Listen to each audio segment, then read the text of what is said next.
Well, in the aftermath of the shooting at the Washington Navy Yard this week, gun control advocates wasted no time for pushing for more gun restrictions.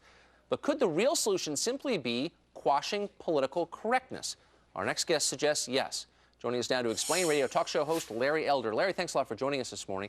So what is the connection between political correctness, that is the inability to state obvious truths, and the shooting that we saw on Monday in Washington? Well, Tucker, you look at what happened in Fort Hood, and Major Nassan apparently had made all sorts of pro-jihadist statements to people, to colleagues, yet nobody did anything. Nobody wanted, in my opinion, to be perceived as being anti-Muslim, so no investigation was conducted. You look at Aaron Alexis, I want to see this guy's get out of jail free card, Tucker.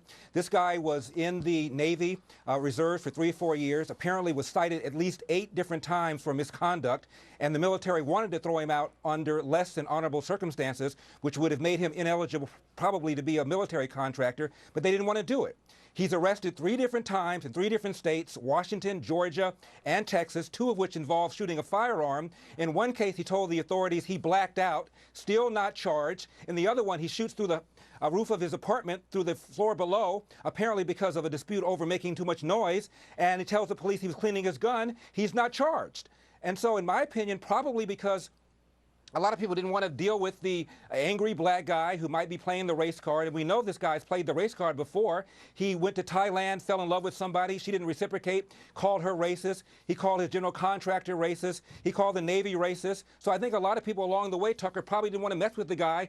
I'm not going to charge him. I'm not going to deal with the guy. He'll play the race card. To hell with it. People weren't doing their jobs because of political correctness. It got people killed. So it's not like there were no signs. I mean, he was picked up by the cops in Newport, Rhode Island just a couple of weeks ago, displaying flagrant, florid signs of mental illness. Not criticizing the guy, but like it's obvious. You know when someone is in the throes of a manic episode or schizophrenia, it's really, really obvious. But nobody acted on that? Bizarre to me. And Tucker, the question is, are people tiptoeing and not doing their jobs because of fear of being called anti-Muslim or fear of being called racist? Out here in L.A., there was an ex-LAPD cop named Christopher Dorner who went on a killing spree. Turns out he had gotten in some trouble in the police academy. His firearm discharged accidentally. Normally, they get you bounced out. Still, they put him on the force. Why? Because the LAPD has a policy, Tucker, to make the force look like the city. So a black guy gets through easier than a white guy, I'm told. And if it weren't for this kind of political correctness, Dorner probably never would have been on the force, let alone going on the shooting rampage. So people aren't doing their jobs for fear of being called racist, fear of being called anti-Muslim, Tucker. It's so unbelievably patronizing, among many other things. It's stupid, it's inefficient, but it's also just patronizing. Why not have the same standards for everyone? Larry Elder, what an interesting observation about the effect of political correctness on our society. Thanks a lot for joining us. My pleasure, Tucker. See you later.